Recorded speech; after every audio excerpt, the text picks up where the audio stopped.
Hello, viewers. Welcome to yet another episode of Travel Insights Season 2, brought to you by The Dope, India's leading digital travel media. Today at Travel Insights, we have with us a stalwart and a veteran of the travel and tourism industry in India, Mr. Rajiv Mehra. Mr. Mehra is the director of Uday Tours and Travels Private Limited, New Delhi. He has 44 years of vast experience in the tourism industry. He joined the tourism industry in 1977 and later set up his own company, Uday Tours and Travels, in the year 1990. He's currently the president of the Indian Association of Tour Operators, IATO. And prior to being elected president, he was the vice president of IATO and has been associated with IATO for the last 26 years and has made a huge contribution and played a big role in all the IATO annual conventions. He's also an extensively traveled person who's traveled to over 30 countries across the world. Welcome, Rajiv ji. Welcome to our show today. Thank you. Thank you very much. So, sir, you've been in the travel tourism business since 44 years. You would have seen so many things change. You would have seen so many things happen. Things which were existing in 1977 probably don't exist at all today. And new technology has come in, new ways of working have come in, new demands from customers have come in. So why don't you take us through this journey in the travel industry from 1977 to today? Thank you, Amit. When I joined in 1977, I still remember, I think Agra was the only place, or Bombay, where we had STD lines. Otherwise, we had to book calls. And to book call and wait used to be a nightmare. And then we used to have telexes those times. There was no fax machine or internet or emails. There was nothing. So all messages used to go by telex. And I still remember when I used to work for Cedar Travels. Suppose we had Jaipur on the line on a call, on a booked call. Announcement was made that on so and so table we have Jaipur. So all of us used to run to that table to speak to Jaipur or Udaipur or wherever it was. Khajuraho used to be a nightmare. There was nothing which we could do.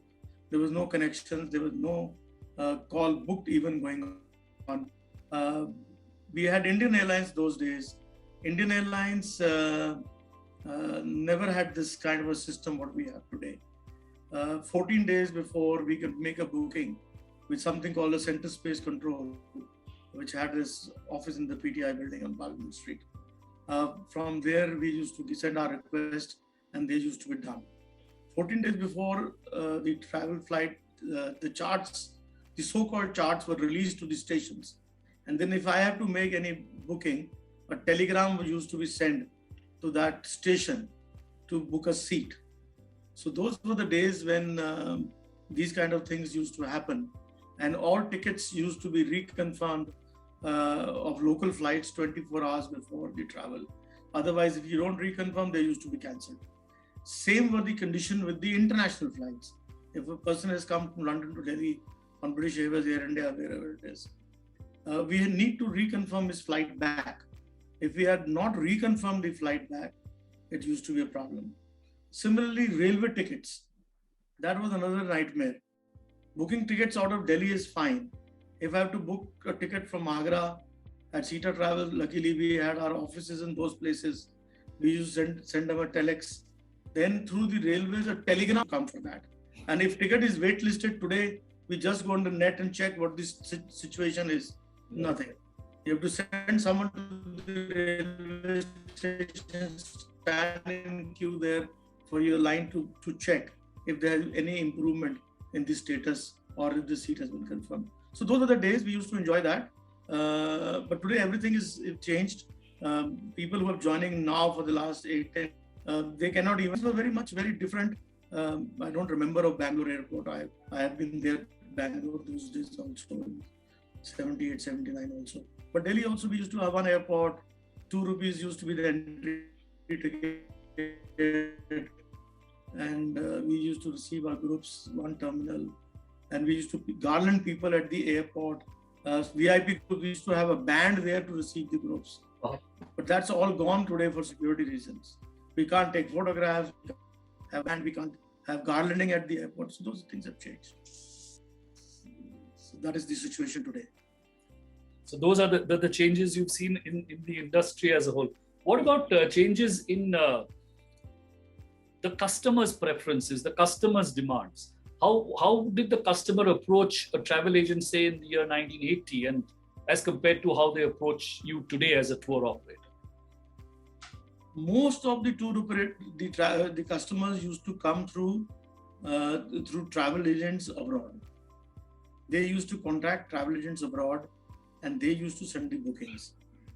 Like at Sita Travels, we used to have offices in London or New York, and they used to do communication and get the bookings, or in Japan or in Hong Kong. They used to get the bookings. Otherwise, it was people approaching a local tour operator there, through whom we had a tie-up, and then he used to contact us, and it was a nightmare sending telex messages with the quotations, and to do bookings. That was also a problem, because you had to call up most of the Taj, like Taj or Oberoi or ITC, still did have central reservation system, but they were little different that time. Otherwise, you have to send them telexes, and letters used to go if you don't have a written confirmation in black and white on a piece of paper. Sometimes they were never entertained also. And because the hotels were not also, the reservations were not computerized. They were also done all manually there. It's very difficult for me to show you a chart.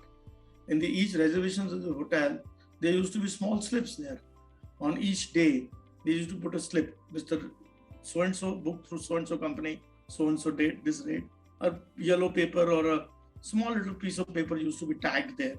And that was the reservation system. Mm-hmm. Some used to have books, registers to do that.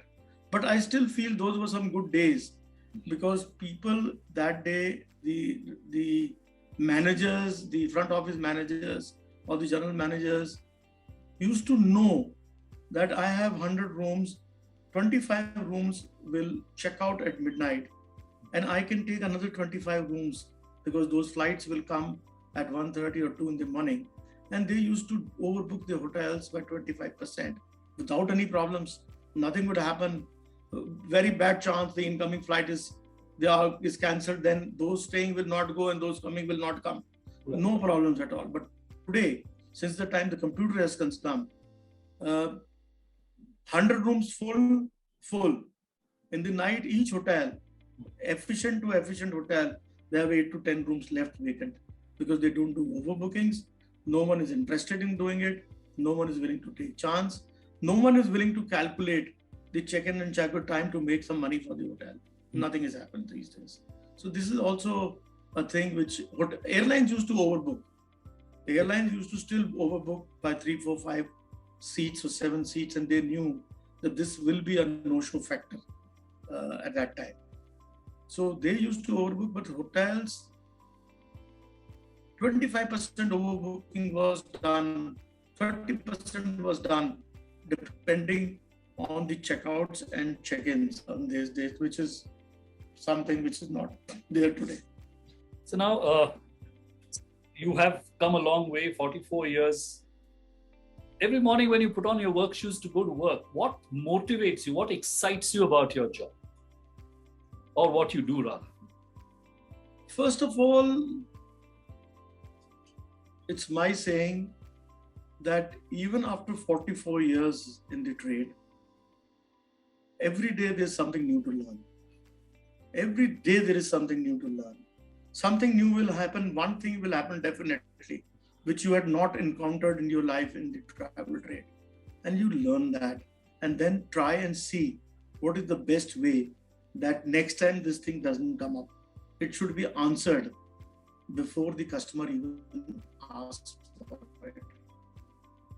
So that is the best way of doing any in the service industry. Customer needs are, and you must let the customer know that this is what it is, this is what you will find, and nothing will happen. It will be a smooth operation for all clients. Now, coming to the current situation with COVID-19 and the extended effect that it has had on the travel industry, what do you think is the future of the travel and tourism industry in India, say in the short term, medium term, and how long do you think it will take for the industry to revive and be back to, say, pre-COVID levels?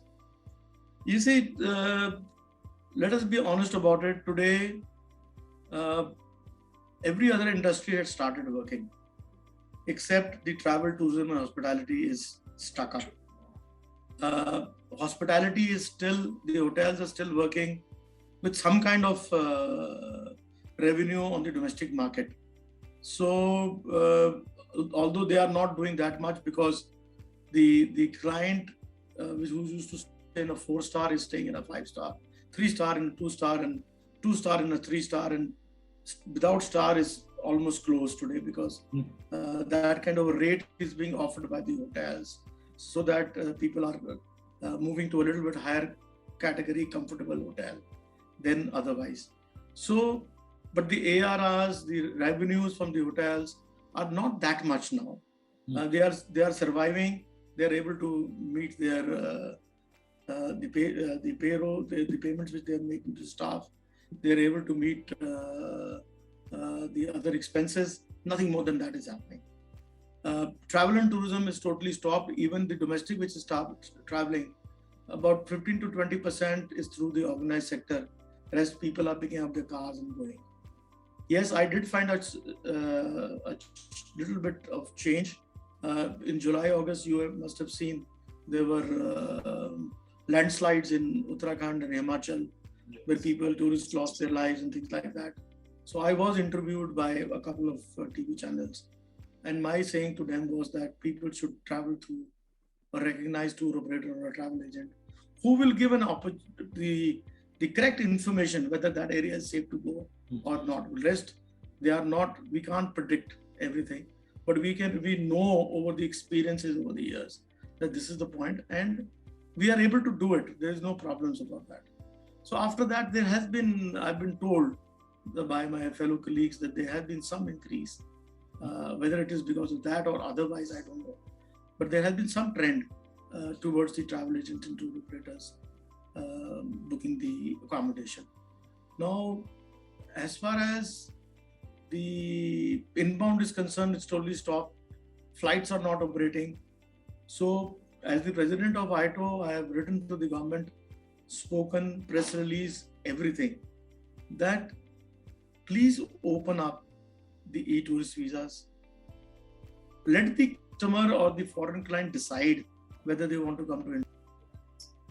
So, in terms of tour operators, domestic tour operations obviously seem to be picking up. What do you see as the time horizon where you will see a little bit more of inbound happening? Of course, we obviously have to wait for the visas to open and, of course, the flights, as you mentioned.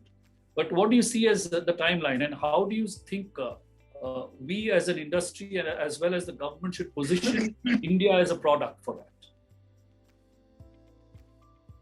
You see, the thing is that for which we are in touch with Ministry of Tourism, and they are in touch with Home Ministry as well as Health and Civil Aviation. Our saying is that our operators abroad also require to get ready. We require time to open up our offices, to get our staff back, to get ready. So my saying is that you must announce, if you have to start operation, start lifting the ban by say 31st December, must announce by the end of this month that okay, we are starting issuing visas and everyone can travel from 1st January onwards. And this is the thing, so that we can get ready. So this is coming in a normal situation. If 20 of them even come, I think we have set the ball rolling. Because there are many countries like Australia, New Zealand, Singapore, Hong Kong, they're still closed and they are not opening up so soon also. China, which is one of the biggest market, suppose say for the Buddhist sectors and all those things. So these things will happen, but the restriction on e-visa needs to be lifted. So now coming to specifically your company, uh, how has the fight at your company been against the pandemic? I mean, in terms of meeting your goals in the past year, uh, how have you kept yourself, your people, your team motivated? First of all, somehow I had some sense that this is not going to end soon. So in the month of April, we had sent about two-thirds of a person on leave without pay. Just retained out of 35 people, retained about 10 of them only. And they were then, some of them got some job or went back home. So by Diwali, all of them left. Almost all of them that we did pay them even the Diwali, the bonus for this year, last year. That was paid. After that, they left, but those 10 or 11 which we have at the moment are still with us. Office is opening up just 3 days a week. That is only for the accounts a week, and that is all. And that is basically to see the mails or pay the bills or telephone bills or electricity bills or things like that. There's nothing much to do because there is occasionally any message from our foreign agent stating that are you all right, or we send messages to people just to be in touch with our foreign agents.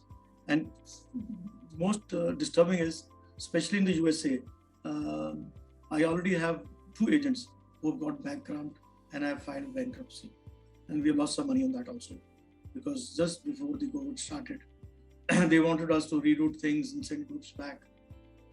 So we had spent some money which they said they will send, but which never came because there was a lockdown everywhere.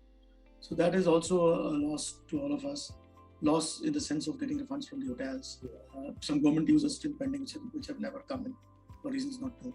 At the time, whatever little staff which was coming, we were just trying to send messages abroad to our counterparts. And that is all what we are doing in the 2 days when we go to the office. There's nothing else. The rest, domestic people, yes, because we are an ITA agent, ticketing international or domestic, or because we used to do domestic hotel bookings also. So that is there with us.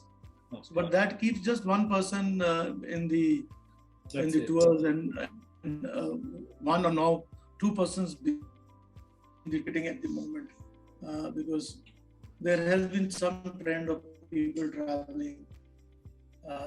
We were busy in August as students were going to Canada, and that was a major challenge with no direct flight permitted as per the law. So that is all at the moment. The staff also understands that there is no fund coming in at all, and we are paying them that much their kitchen can run. That is all. And luckily, most of the staff, I will say 90% of them, have their own houses, so they don't have to pay rent. Rents, yeah. So that is very important. And luckily, about 3 of them, you will not believe it, they had their LIC policies, which matured in this period. So they've got some kind of money with them. This was just a chance that this happened like that. But otherwise, staff also understands that whatever we are paying out of our own pocket without any incoming. There was no incoming at all. Well, for the last 1.5 months, a little bit have started coming on ticketing and hotel bookings. But the second wave hit us all very badly. Yes. The second wave hit us very badly. Things started picking up. But then the problem is that when things start picking up, despite the government, whether it is state or central government, people do not follow the COVID-19 norms. They do not wear masks. They do not maintain the distance of washing hands. So that is a very big problem. And if I think if we follow up and if we follow the COVID-19 protocols, the third wave will never come. Will not. Because we will not come. But if we do not follow, and it will be a very big problem for all of us. And we have, all of us, I think there is no one, whether it is Bangalore or Delhi or anywhere, who have not lost their near and dears during the second wave. First wave, nothing happened. Nothing. Very rare cases. But second wave, hit badly. Yes, very badly. Very bad. So now, how do you at your company plan to revive the business? And are you looking at some new offerings to your customers, revising your products? Are you looking at exploring new skill areas for your team, for yourself? How are you planning to move ahead in terms of revival of the business? You see, all of us, like my company or companies like mine, we mostly deal with tailor-made programs. You will not believe it, over the years, 95% of my booking is direct booking for the customers coming directly to me.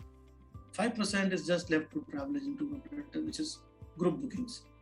Otherwise, if there are 1,000 files in a year, 50 will be groups through agent, 95 will be direct clients.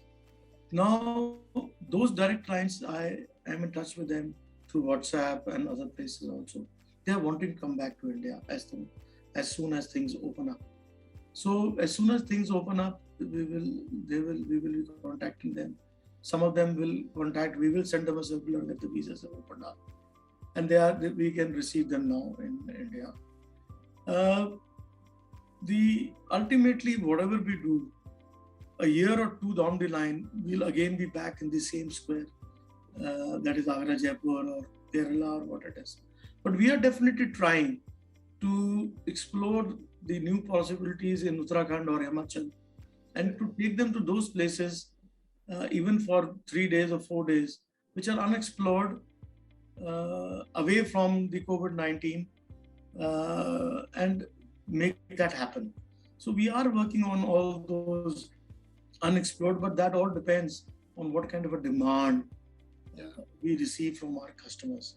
It will not be any more tailor-made programs. And I also feel that normally it was 2 to 3 months before when we used to receive a booking, 10 to 20% in a year in advance even, bookings used to come. This will be reduced to between 15 and 13 days at the moment. So at least a year to come. Yes, a lot of changes would be happening. Now, coming to your role as the president of IATO, you just took over this year during the toughest of times, probably, that the industry has seen. So, what initiatives is IATO taking in reviving tourism in India? Well, IATO has been taking up, there are a number of things which we are taking up with the ministry. Things have to be done at the level of the ministry, which we are in touch. And I think as soon as this visas are announced, the tourism ministry will start promotion abroad immediately. Whether or electronic things are ready with them, they will start. I don't know whether you observed or not, the first thing which they did to start was promotion during the India-Sri Lanka matches in Colombo. Yes. All had incredible India logo there, because UK is one of the main markets, and Britishers see Indian matches a lot. So, and even same way it goes to Australia also. So that was a very good sign by the Ministry of Tourism to promote tourism in those areas through that media, and the ministry will also start up with this. There's something called a tourism safety stamp. We've been authorized to give that stamp to our members also. There is a list which people need to follow, and those who are following, they give an undertaking, and we give them a safety stamp that this is WTTC safety stamp given to that company. So that this is just to make the people abroad confident that when they're coming to India, the people who will meet us will be there. Secondly, I have appealed to all my operators that as soon as their total staff are vaccinated, they must inform their foreign agents that everyone in my office is vaccinated now. That's very important. Like, you will not believe it, at ITO yesterday, there were 2 people left in the ITO staff. 100% ITO staff in the secretariat is vaccinated with both the vaccinations. That's great. So that has been done, and so is our executive committee members. I think except for one who could not get it done because he was down with COVID and had to follow the protocol. Otherwise, everyone is vaccinated, and this is what I have requested, that please get your staff vaccinated, inform your operators, your clients, that everyone is vaccinated. So that will give confidence to the operators, to the clients, that they will be traveling in safety. You see, at the end of the day, I hope somehow, or I don't know how, this thing COVID-19 should go away. How it will go away, I don't know.